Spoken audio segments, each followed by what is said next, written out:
প্রিয় স্নেহের ছাত্রছাত্রীরা, আজকে তোমাদের অ্যাকাউন্টেন্সির পরীক্ষা শেষ হলো। তো অ্যাকাউন্টেন্সির কোশ্চেন পেপার তোমাদের সলভ আজকে করাবো।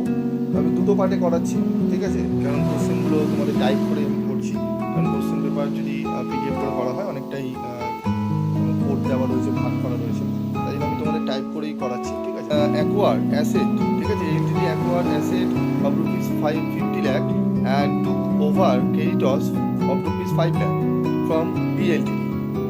ঠিক আছে, ALTD issue 8% debenture of rupees 100 each at a premium of 25%. As purchase consideration, number of debenture issued by ALTD is 36,000.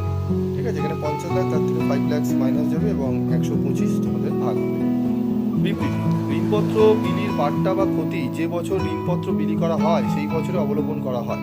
কারণ ঋণপত্র বিলির বার্তা বা ক্ষতি প্রথমে লগ্নিপত্রের অধিকার যদি থাকে এবং তারপর লাভ ক্ষতির বিবরণ থেকে অবলোকন করা হয়। সঠিক বিকল্পটি চয়ন করো। তো এখানে বিবৃতিগুলো রয়েছে, তার মধ্যে অ্যান্সার হবে বি। বিবৃতি ও কারণ উভয় সত্য এবং কারণ হলো বিবৃতির সঠিক ব্যাখ্যা। স্তম্ভ মেলাও, স্তম্ভ মেলাওটি তোমরা দেখে নাও। স্তম্ভ মেলাওটি তারপর হচ্ছে মানে এখানে option D.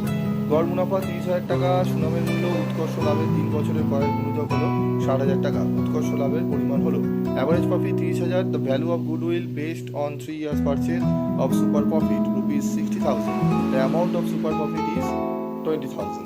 Option B answer. 7 question answer দেখে নাও। 7 কোশ্চেন অ্যান্সার হবে তোমাদের এখানে অপশন সি, দাবি সত্য কিন্তু যুক্তি মিথ্যা। 8 নম্বর কোশ্চেন অ্যান্সার হবে দেখে নাও তোমাদের A, P's capital account debit 400 to C's capital account, ঠিক আছে, 400 এটি হবে, মানে অপশন বি হবে অ্যান্সার, সরি অপশন এ হবে অ্যান্সার। তারপর question number 9, if value of goodwill a firm is rupees 10 lakh under capitalisation method, average of actual profit is rupees 1,80,000 and normal rate of return 10%, ঠিক আছে, then average capital employed is, এখানে answer দেখে নাও, average capital employed 8 lakh. তো বাকি প্রশ্নের উত্তর আমি তোমাদের এক এক করে দেবো, একটু টাইপ করতে সময় লাগছে, টাইপ করে তোমাদের সুন্দরভাবে গুছিয়ে দেবো এবং পিডিএফ ফাইলটিও তোমাদেরকে দিয়ে দেওয়ার ব্যবস্থা করবো। তো তোমাদের যদি কন্টিনিউ যদি ভিডিও লাগে যে স্যার আরও বাকি প্রশ্নের উত্তরগুলো আমাদের সলভ করে দিন, তাহলে অবশ্যই তোমরা কমেন্ট করে জানিও। আদারওয়াইজ যদি কমেন্ট না করো তাহলে আমি আর ভিডিও দেবো না। আজকের মতো ভিডিওটি শেষ করছি।